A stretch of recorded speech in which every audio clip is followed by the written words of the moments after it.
few years ago, when I was a young believer, my relationship with my parents was really greatly tested. Now, I met someone and he happened to be the praise and worship leader of the church I was attending at the time. And he was quite an older guy than I was. I was about 23 and he was 38. And in my youthful folly, I engaged the intense stares in my direction from the podium. And it wasn't before long that we started conversing on a regular basis.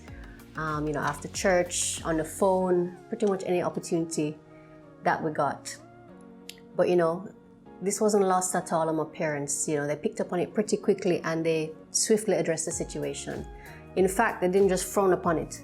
They outright banned that relationship from occurring altogether. So unfortunately, there was quite a bit of foolish pushback from my end and almost a sparring, with them on why this person wouldn't be a good fit for me in their sight. And I wasn't understanding their reasons at the time. And I just remember, the feeling of being very angry and just seeing it as an unfair situation altogether. And I just wasn't understanding exactly why they were putting their foot down so adamantly. And they even went as far as saying that it was an unequally yoked relationship. And of course, I countered that with the fact that, he's a Christian, he's a leader serving on the praise and worship team, and he was also leading young men at his workplace as well at the time. I can also recall as well, though, that they were very reserved in their explanations, and I think that was probably the source of my anger and my frustration at the time, because I truly just didn't understand why they were taking the position that they were taking. So as you can imagine, there's quite a bit of tension between my parents and myself, and I decided that I was going to meet with my pastor. So I went ahead and I set up the meeting, and it was on my way down to that meeting actually that I can recall very vividly just feeling extremely uncomfortable about my parents' discomfort, and reasoning with myself that, God had placed his parents in my life for a reason.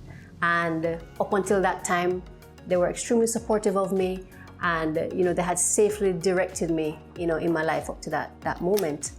And I knew I didn't want to disobey them because God said I shouldn't. But there's something that you have to understand about me. At that particular time in my life, I hadn't once read through the Bible. But there was one thing I did know. From the very little that I had read and from a very infrequent visits to church at the time on an odd holiday, I knew that children should obey their parents in the Lord, for this is right. That's what the Bible says. So I made the decision before I got to the pastor's office that I was going to obey my parents and I was going to just cut that relationship altogether, right?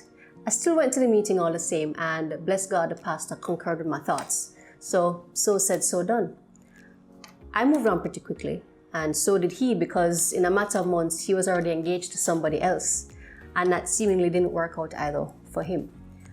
But it wasn't until perhaps a year or so after, when I eventually moved back to Kingston, that I learned the real reason that my parents were so adamant about me not entering into a relationship with this particular guy. And they happened to have been on the leadership team of the church at the time, so they were privy to certain information that they just couldn't share with me about this particular person. And something happened, and I don't remember how I became aware, but it was brought to my attention that this guy was actually gay. He had same-sex attractions.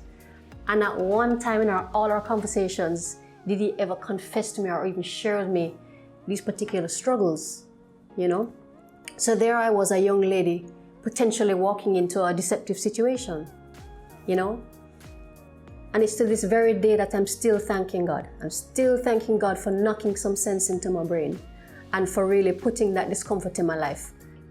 I really believe it was a divine placement of discomfort that he put inside of my life to really instruct me.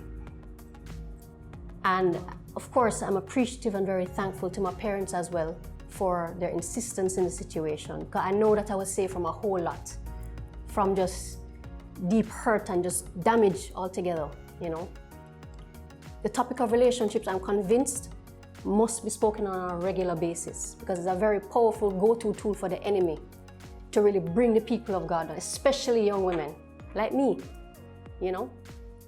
Today, bless God, I'm married. I'm approaching 11 years of marriage, happily serving alongside my husband with 2 beautiful children that the Lord has blessed me with.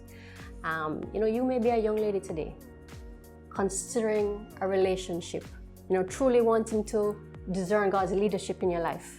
Well, there's a very useful tool, a biblically based tool called 21 Days to Choosing Mr. Right. I appeal to you. Don't flippantly run into a relationship. Get the devotional and make the right choice today. And just be faithful in patiently waiting on the Lord. 1 Corinthians 2 verse 9 says that no eye has seen, no ear has heard, no mind has conceived or imagined what God has prepared for those who love Him.